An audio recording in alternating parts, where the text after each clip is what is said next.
I wrote 0. Q&A hole. Tuesday, October 11th, 1988. Professor Lakin stood over me. I held still and pretended to read, but he wouldn't leave, so I glanced up. It's funny. In high school, you're a kid. In college, you are almost no longer a kid. Then in law school, you're a kid again. Calling us all Mr. and Miss only reinforced the point. Mr. Hayes! Professor Lakin boomed down to me, then softer. You did a remarkable job yesterday. Thank you. All I did was get you off me, I thought. Apparently I said it out loud as well. He smiled a bit. That's what I needed. A little back and forth. It engages the others.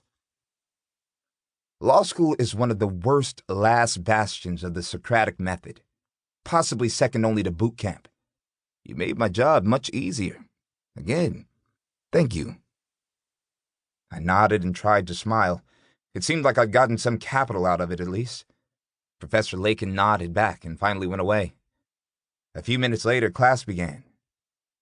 When we last met, ladies and gentlemen, Mr. Hayes was good enough to educate us on the finer points of the tort of tortious inducement of breach of contract. Today, we will look at the related torts of tortious interference with prospective economic advantage and tortious interference with contractual relations. Professor Lakin began his annoying habit of pacing slowly back and forth across the stage at the front of the classroom, while staring straight up and talking at the ceiling like he was dictating the Constitution or the Torah. It was excruciating. Now, obviously, what distinguishes these two torts is that the latter is a disruption of an existing, ongoing contractual relationship, whereas the former is a disruption of a relationship that contains only the potential for future business. The cases that you were assigned to read, and that I assume you all have read, carefully, make that clear. He scolded us with his eyes. The real question, he continued, is what distinguishes tortious inducement of breach of contract from tortious interference with contractual relations? We fidgeted. Mr. Hayes, he shouted, whirling around. Can you give the class concrete examples that distinguish these two torts? Probably not. Professor Lakin oozed up to his little podium and leaned over it and showed me his teeth. Oh, come now, Mr. Hayes. Surely something comes to that razor-sharp legal intellect of yours. He blinked expectantly. Everybody was staring at me. All right, so the time Spacely Sprocket signed that big contract with Mercury Rockets and Cogswell Coggs tried to mess it up. All I got were blank stares, but there was no way people my age didn't know exactly what I was talking about. Yeah. Cogswell builds a robot that looks like the president of Mercury Rockets, and he sends the robot to go have dinner at Mr. and Mrs. Spacely's house, and the robot disses Spacely in front of his woman and tells him that Mercury Rockets is backing out of the contract. That's tortious interference of contract. Fewer blank faces now.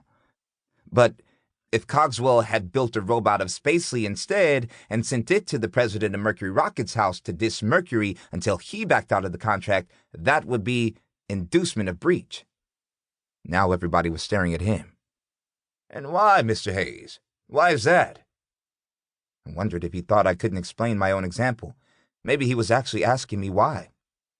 Well, because in the first situation, where the Mercury robot disses Spacely, the reality is that the parties are still in contract. At the end of that night, actual Spacely still wants to do business with Mercury, and actual Mercury is somewhere still wanting to do business too. But in the second situation, there's a real repudiation of the contract by a real party when actual Mercury dude gets mad at the Spacely robot and says, "Screw you guys and your contract."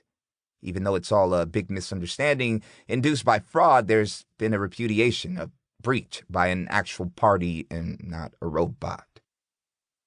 I couldn't read the silence, so I talked some more. I mean, the damages would be calculated the same either way, but it could matter down the line if the date of the breach became relevant. More silence, depending on the facts. Finally, Professor Lakin spoke.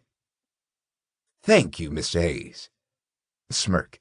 And kudos on reading ahead in the syllabus. We don't get to the tort of dissing until next semester. The class bathed in Professor Lakin's smugness.